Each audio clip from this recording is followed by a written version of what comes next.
प्रभु के पवित्र नाम की स्तुति हो। एक बार फिर हम प्रभु के कदमों में आए। आज के ध्यान के लिए हम परमेश्वर का वचन पढ़ना चाहते हैं। भजन संहिता उसका 14 भजन संहिता 14 का 2, जबूर 14:2, सैम 14:2। यहोवा ने स्वर्ग तो आदम वंश ते दृष्टि की ताओ वेखे पर कोई बुद्धिमान परमेश्वर का तारीफ है कि नहीं।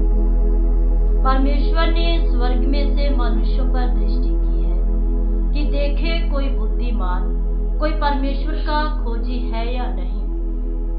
देखिए इधर में लिखा है परमेश्वर ने स्वर्ग में से दृष्टि की।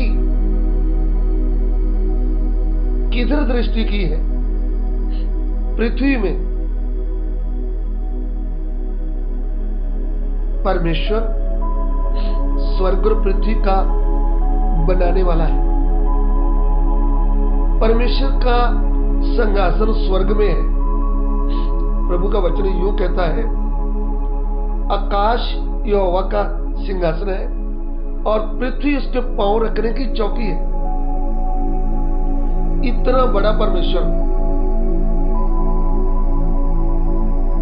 फिर भी उसके मन में एक गहरी बात और एक भेद की बात क्या है कि वह मनुष्य जाति से कितना गहरा प्रेम करता है। उसने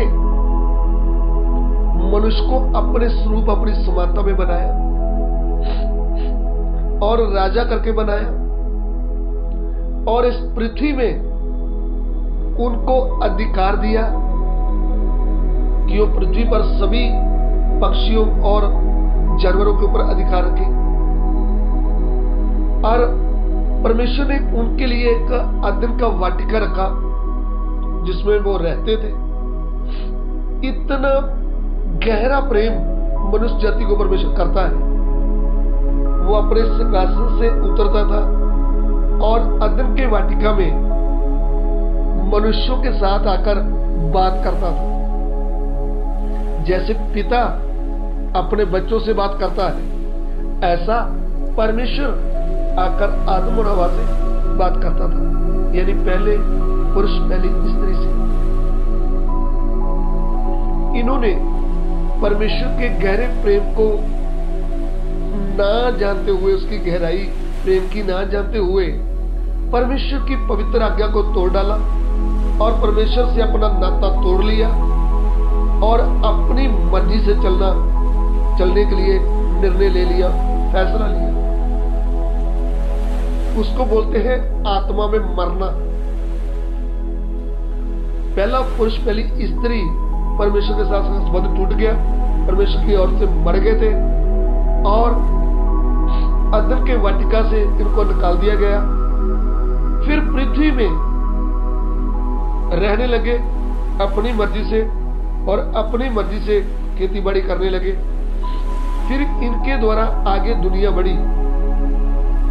जो दुनिया आगे बढ़ी वो पूरे पाप में जन्म लिया और जब पाप कर रहे थे, परमेश्वर के विरुद्ध काम कर रहे थे, पत्थर, लकड़, मिट्टी, पेड़, मनुष्य, जानवर की पूजा कर रहे थे, झूठ बोल रहे थे, चोरी कर रहे थे, व्यभिचार कर रहे थे, ठगी मार रहे थे, मूर्ति पूजा करते, सब गंदे काम कर रहे थे। सब के सब पृथ्वी बिगड़ी हुई थी। तब परमेश्वर स्वर्ग से दृष्टि करते। जब स्वर्ग से दृष्टि किया तो क्या देखा? सब के सब पाप से भरे हुए थे और सब के सब बिगड़े हुए थे और मूर्ख कहते थे परमेश्वर तो है ही नहीं। ऐसी स्थिति में परमेश्वर स्वर्ग से मनुष्यों के ऊपर दृष्टि की और दृष्टि करते समय जिसको अपने स्वरूप में, अपनी समानता में बनाया था, जो बिगड़ा हुआ था, उसको देखूं तो सही। कोई ऐसा है, कोई एक भी बुद्धिमान है जो मुझे प्रेम करने वाला हो, जो मुझे खोजने वाला कोई है? ऐसा परमेश्वर देख रहा था। जब कोई भी प्रभु को खोजने वाला, प्रेम करने वाला नहीं प्रभु को दिखा, तब परमेश्वर स्वर्ग छोड़कर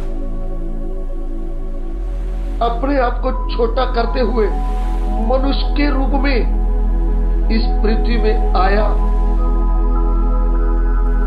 और जब मनुष्य के रूप में आया, तब उसको नाम दिया प्रभु यीशु मसीह।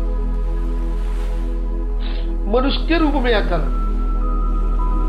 पूरे जगत का जो पाप का दंड था वो अपने ऊपर ले लिया। वो दंड क्या था? 48 कोड़े उसकी कमर में लगाई गए। वो दंड क्या था? उसके सिर पे कांटों का ताज रखा गया, भारी क्रूस उनके कांधे में रखा गया, गुलगता पहाड़ के ऊपर लेके जाया गया और दोनों हाथों में कील और पांव में कील लगा दी गई। क्रूस के ऊपर मुंह थूक से भरा है, वो लटक रहा है और क्रूस के ऊपर उन्होंने अपना प्राण दे दिया, उनका शरीर कब्र में रख दिया। तीसरे दिन वे अपनी सामर्थ से मुर्दों में से जी उठा और जी उठ गए। 40 दिन अपने चेलों से बातचीत किया, बीच बीच में दर्शन दिया, फिर उनके सामने स्वर्ग में उठा लिया गया। स्वर्ग में बैठते हुए, सिंहासन में बैठते हुए आज भी वो स्वर्ग से पृथ्वी पर दृष्टि करता है। आज भी वो हमें देखता है हम क्या करते हैं। आज भी वो दृष्टि करके देख रहा है कि कोई बुद्धिमान है, कोई मुझे प्रेम करने वाला है, कोई मुझे खोजने वाला है। उसके प्रेम को जब हम जानेंगे कि उसने मुझे कितना प्रेम किया, उसके पवित्र प्रेम के आगे दुनिया का प्रेम कुछ भी नहीं। उसके प्रेम के आगे माता पिता, भाई बहन, पत्नी, बच्चों का प्रेम कुछ भी नहीं। उस पवित्र प्रेम के सामने जो हमें प्रभु ने प्रेम किया है, उस प्रेम को हमको समझ में आना है तो प्रभु के सत्य वचनों को ध्यान से सुनना चाहिए और सत्य वचन को ध्यान से पढ़ना चाहिए। फिर हमें उसके गहरे प्रेम की समझ आएगी, फिर हम भी उनको प्रेम करेंगे, हम भी उनके खोजी बन जाएंगे, हम भी उनको ढूंढेंगे कि मुझे मेरे प्रभु से बात करना है। क्योंकि आज भी परमेश्वर हमसे कुछ नहीं चाहता, हमारा 1 रुपया भी नहीं चाहता, हमारा कोई भेंट नहीं चाहता। वो चाहता क्या है कि हम अपने पूरे मन से, पूरे प्राण से, पूरी शक्ति से, पूरी बुद्धि से उसको प्रेम करें, उसकी खोज में रहें और उसके साथ का संबंध हमारा बनाई रखें। क्योंकि परमेश्वर तो जिंदा है। उस समय भी स्वर्ग से दृष्टि करता था, आज भी करता है। वो चाहता क्या है? उसने हमें बनाया क्यों है? वो हमारे साथ रहना चाहता है। वो हमें पवित्रताई में देखना चाहता है। वो हमें गहरा प्रेम करना चाहता है। वो हमसे बातचीत करना चाहता है। हमारे पास समय कहां है? हम तो अपने काम में लगे हुए हैं, हम तो पैसा कमाने में लगे हुए हैं, हम तो घर बनाने में लगे हुए हैं, हम तो ब्याह शादी में लगे हुए हैं। प्रिय भाइयों बहनों, आज भी वो ऊपर से हमें देखता है। क्या हमारे पास समय है? हम उनके साथ बैठे, हम उनके वचनों के ऊपर ध्यान करें, हम उनकी आवाज सुन पाए, हम उनके साथ बैठकर हमारी बातें उनसे बातचीत करें। आज भी वो आपके ऊपर दृष्टि लगाए हुए हैं। और ये मत समझे कि वो आपको नहीं देख रहा। आप किसी रूम में बैठकर भी जो भी कर रहे हैं, आप देश में हैं, विदेश में हैं, आप परमेश्वर की दृष्टि से बचे हुए नहीं हैं।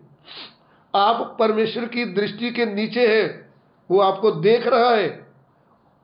हे परमेश्वर, तू तो मेरा उठना और मेरा बैठना और मेरा चलना और मेरे लेटने की छानबीन करता है। यह कहना है दाऊद भक्त का। हे परमेश्वर, मैं तेरे आत्मा से भागकर कहां चले जाऊं? यदि मैं काश में चढ़ जाऊं तो वहां भी तू है, और मैं पृथ्वी के नीचे चला जाऊं तो वहां भी तू है। मैं तेरी दृष्टि से कहीं बच नहीं सकता। और आज भी हम परमेश्वर की दृष्टि में हैं। सृष्टि की कोई भी वस्तु, इब्रानी 4:13 में लिखा है, सृष्टि की कोई भी वस्तु उनसे छिपी हुई नहीं, जिसको हमने हिसाब देना है। उसकी दृष्टि में सब कुछ खुला और नंगा पड़ा है। प्रिय भाइयों बहनों, आज भी परमेश्वर स्वर्ग से दृष्टि करता है। आज भी वो हमें देखता है, हम कर क्या रहे हैं। हम उसको आदर देते हुए, हम उसके वचन को समझते हुए, हम इस समय में, जब समय खतरनाक चल रहा है, जब प्रभु की आगमन जल्दी है, प्रभु यीशु शीघ्र आने वाला है, उस समय हमें अपने चाल चलन की ओर ध्यान करना चाहिए और प्रभु की दृष्टि को, वो हम पर दृष्टि लाए हुए हैं, उसको याद रखते हुए आगे बढ़े। आइए हम प्रार्थना करें। प्रिय प्रभु, धन्यवाद करते हैं परमेश्वर आपका। आप लोगों के ऊपर दृष्टि करके उनको देखते थे, पुराने नियम में भी देखते थे, अभी भी देखते हैं प्रभु आज भी आप हमें देखते हैं।